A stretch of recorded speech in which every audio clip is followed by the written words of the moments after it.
The far right's imperial dreams are not new.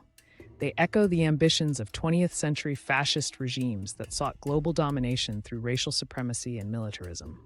Today, groups across Europe, America, and Asia revive these ideologies, repackaging them as national revival or cultural purity. This resurgence threatens democratic values worldwide as extremists exploit modern grievances to rebuild their vision of empire. Far-right movements systematically distort history to whitewash imperial atrocities. In Japan, some deny the Nanjing massacre. In Europe, collaborators are rebranded as patriots. This revisionism isn't accidental. It's a deliberate strategy to make past empires seem noble, erasing the suffering of colonized peoples. By controlling historical narratives, extremists lay the groundwork for renewed expansionist policies. Modern authoritarians have perfected the far-right formula, combine manufactured crises with nostalgic imperialism. Hungary's Orbán praises the Christian empire, while India's Hindutva movement glorifies ancient kingdoms.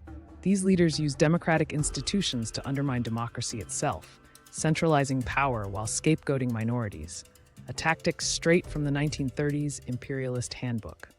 The far right sells empire as protection against imagined threats, migrants replacing native populations, or foreign cultures eroding traditions.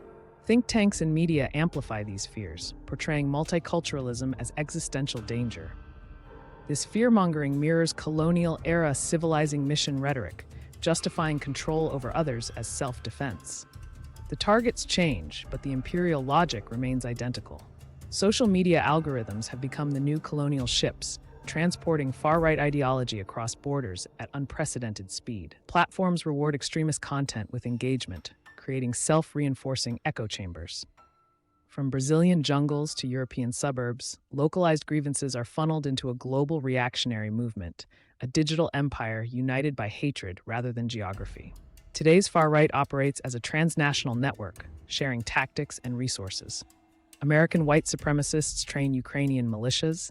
European identitarians fund anti-Muslim campaigns in India.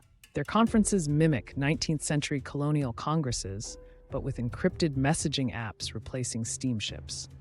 This coordination shows their imperial ambitions are both global and systematic. The far-right's imperial project requires dismantling democratic safeguards. From gerrymandering to judicial takeovers, they methodically disable checks on power. Brazil's January 8th coup attempt and the USA Capitol riot weren't isolated events. They were dress rehearsals for authoritarian rule. Each successful erosion of norms makes their imperial fantasies more achievable. Counter-movements are deploying innovative defenses against far-right imperialism. Historians crowdsource fact-checking of revisionist claims. Tech workers develop algorithms to detect hate speech. Unions and religious groups build cross-community solidarity. These efforts prove that while extremists dream of empire, civil society can construct bulwarks of truth and inclusion. The most potent weapon against imperial nostalgia is education that exposes its brutal realities. Schools from Germany to South Korea teach colonial crimes not as distant history, but as warnings. Museums preserve survivor testimonies in immersive exhibits. When people understand empire's true cost, genocide, slavery, cultural erasure, its romanticized version loses power. The far-right's imperial dreams persist because they offer simple lies to complex problems.